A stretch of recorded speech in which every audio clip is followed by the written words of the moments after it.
Erion Velia e ka kundërshtuar në gjykatën kushtetuese vendimin e shkarkimit të tij si kryebashkiaku i Tiranës nga Këshilli i Ministrave. Ky hap i Veliajt tashmë bllokon automatikisht zgjedhjet e parakohshme për kryeqytetin deri në vendimin e gjykatës. Në ankimimin e dërguar në kushtetuese, kryebashkiaku i shkarkuar i referohet Nenit 62, i cili thekson se mungesa e tij në detyrë për më shumë se 3 muajsh nuk është për shkaqe që varen prej vullnetit të tij. Neni 62 i ligjit për vetë qeverisjen vendore i interpretuar në pajtim me nenin 115 të kushtetutës në bazë dhe për zbatim të cilit ka dalë e konkretizon këtë standard, përfshir edhe rastin e mungesës 3 mujore pa shkaqe objektive. Në rastin ton mungesa rrjedh nga një pamundësi objektive, para burgimi, pra nuk bie në hipotezën e nenit 62 gërmac.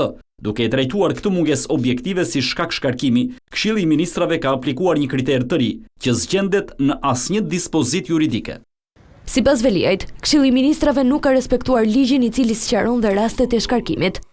Në mungesë të një autorizimi kushtetues, ligjvënësi nuk mund të shtojë vetë raste të tjera shkarkimi që nuk përfshihen në këtë parashikim dhe që kushtetuta nuk i ka autorizuar që ligjvënësi t'i bëjë. Për më tepër, edhe nëse i referohemi nenit 62 të ligjit për vetë qeverisjen vendore, ky i fundit parashikon vetë se është nxjerrë në bazë dhe për zbatim të nenit 115 të kushtetutës. Pra, nuk mund të kuptohet dhe as të zbatohet i shkëputur nga neni 115, që është burimi i vetëm kushtetues i kompetencës për shkarkimin e një organi vendor të zgjedhur. Velia thot se pavarësisht masës së sigurisë, vimësia e ushtrimit të detyrave u mundsua përmes nënkryetares së bashkisë. Në rastin e kryetarit të Bashkisë së Tiranës, mungesa ishte rezultati një mase sigurie, pra një pamundësie objektive, dhe për më tepër, vimësia e funksionit u sigurua përmes zbatimit të nenit 64 të njëjtit ligj, përmes emërimit prej kryetarit të Bashkisë të nënkryetares së Bashkisë, që do të ushtronte kompetencat e kryetarit.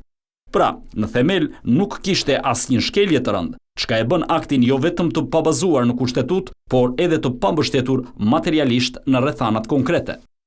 Pas depozitimit, gjykata kushtetuese hodhi dhe shortin, kur relatori i çështjes u zgjodh gjykatësia Sonila Betja. Në Asamblenë Socialiste të 11 shtatorit, kryesocialisti Edi Rama lajmëroi nevojën për zgjedhje të parakohshme në kryeqytet, teksa bëri me dije dhe emrin e Ogerta Manastirliut si kandidate e mazhorancës. Pas kësaj kërkesë të kreut të qeverisë, Antarësia Socialiste në Këshillin Bashkiak kërkoi shkarkimin e Veliajt, e cila mori dhe mbështetjen e opozitës.